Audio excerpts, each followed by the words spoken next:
Hello, అందరూ ఎలా ఉన్నారు? విజయవాడ వచ్చిన తర్వాత ఈట్ స్ట్రీట్కి వెళ్దామని చెప్పేసి నేను ప్రశాంత్ బాబు నిద్రపోయిన తర్వాత బయలుదేరాం అనమాట. యాక్చువల్గా ఏంటి, కార్తీక మాసం అయిపోయింది కదా, ఊరికి అలా ఎప్పుడూ ఈట్ స్ట్రీట్కి చిన్నప్పటి నుంచి అంటే మోస్ట్లీ వెళ్ళేదాన్ని. ఏమో విజయవాడ వచ్చి ఈట్ స్ట్రీట్కి వెళ్ళకోకుండా అసలు రానమాట. ముందైతే బాగా తినేదాన్ని, మా నాన్న తీసుకెళ్ళి తినిపించేవాళ్ళు. అంటే చిన్నప్పుడు ఇట్లా ఈట్ స్ట్రీట్ అలా ఏం లేదు, కానీ అక్కడ గ్రౌండ్లో పెట్టేవాళ్ళు అనమాట, గ్రౌండ్ దగ్గర అలా. సో ఇప్పుడు ఈట్ స్ట్రీట్ ఇట్లా ఇవన్నీ పెట్టారు. పెట్టిన తర్వాత మామూలుగా అయితే నైట్ వెళ్తే లైక్ అరౌండ్ 11-12 ఆ టైంకి ఫుల్గా ఉండేది. కానీ మేము తెలీదు, బాగా పుట్టిన దగ్గర నుంచి అన్నీ తొందరగా అయిపోతాయి అనమాట. అరౌండ్ 8:30కే నిద్రపోవడం అట్లా. ఇంకా ఈట్ స్ట్రీట్కి వచ్చాం. ఎక్కువ బళ్ళేం పెట్టలేదు. ఈట్ స్ట్రీట్ అంతా అట్లా ఒక గ్లాన్స్ చేసి వచ్చేసాం అంతే. రీజన్స్ ఏమై ఉండొచ్చు అంటే నాకు కూడా తెలీదు. బాబుని వదిలేసి వెళ్ళామనో, లేదంటే ప్రశాంత్కి నాకు కొంచెం ఏమంటే ఫీవరిష్గా ఉంది, జలుబు దగ్గు ఉందనో, లేదంటే బయట తిందామనే వచ్చాము.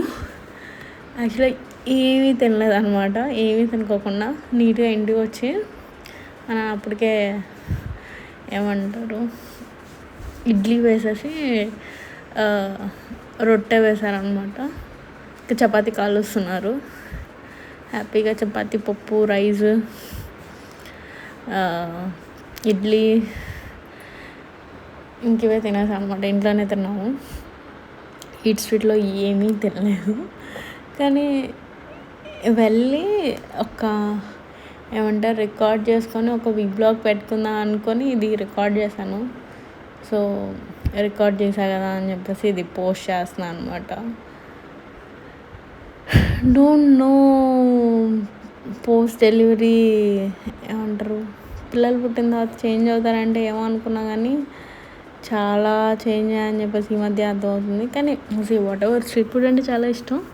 కానీ ఈ టైంలో ఏం తినలేదన్నమాట. బట్ తినకపోయినా కానీ అలా నేను ప్రశాంత్ బయటికి వెళ్ళడమే గగనం అనిపించే టైంలో I don't want take anything granted అనమాట. సో ఫ్యూచర్లో ఇదే ఒక మెమరీలా అయిపోద్దేమో అనిపిస్తుంది. ఎందుకంటే ఒకప్పుడు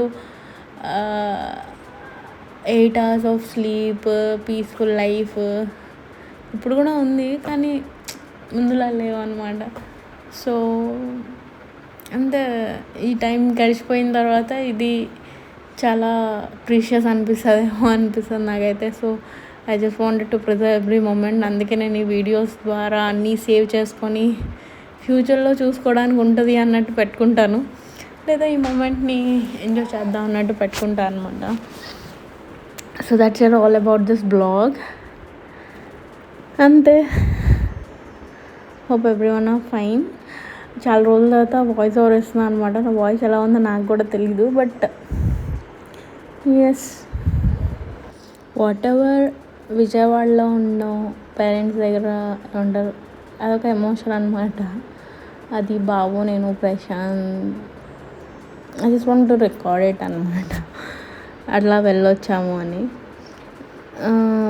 బాబు రాలేదు, బాబు ఆల్రెడీ నిద్రపోతున్నాడు. సో నేను ప్రశాంత్ అలా వెళ్ళి జస్ట్ ఇలా వెళ్ళాము, చూసాము, ఏం తినాలనిపించలేదు. సో అన్నీ అలా చూసుకొని, అంటే ఇంకా ఏం పెట్టలేదు అనమాట. యాక్చువల్గా స్టార్ట్ అయ్యేది మేము ఎక్కడ 9:15 కల్లా వచ్చినట్టున్నాం ఇక్కడికి. కొంచెం 10-11 ఆ టైంకి ఫుల్ ఫ్లెజ్డ్గా ఉంటుంది. ఈసారి ఎప్పుడైనా విజయవాడలో ఉన్నప్పుడు ఏమంటారు ఈ టైంలో వెళ్ళినప్పుడు ఏంటి మానేసాం అనమాట. ఈ మధ్య ఏమంటే 6:30-7 కల్లా డిన్నర్ అయిపోయేసరికి ఇంకా నైట్ ఏం తినాలనిపించడం అట్లాంటివి ఏమి లేవు. So those were the reasons అనమాట. కానీ విజయవాడ చిట్టి నేతి ఇడ్లీలు చాలా బాగుంటాయి అనమాట. దాంట్లో నెయ్యి ఇస్తారు. అండ్ చూడాలి ఎప్పుడైనా ఒకసారి ఏమంటారు అట్లీస్ట్ కొన్ని ఐటమ్స్ ఇప్పుడు ఎలా ఉన్నాయో ఈట్ స్ట్రీట్లో ట్రై చేసి బ్లాగ్ పెట్టాలి అని నేను అనుకుంటున్నాను. That's all about this blog. But డిసెంబర్లో విజయవాడలో ఉండే ఒక అదృష్టం అని చెప్పుకోవాలన్నమాట. చాలా అందంగా ఉంటుంది, చాలా చాలా బాగుంటుంది అనమాట. సో అది ఈ సంవత్సరం విట్నెస్ చేయడానికి అవుతుంది నాకు.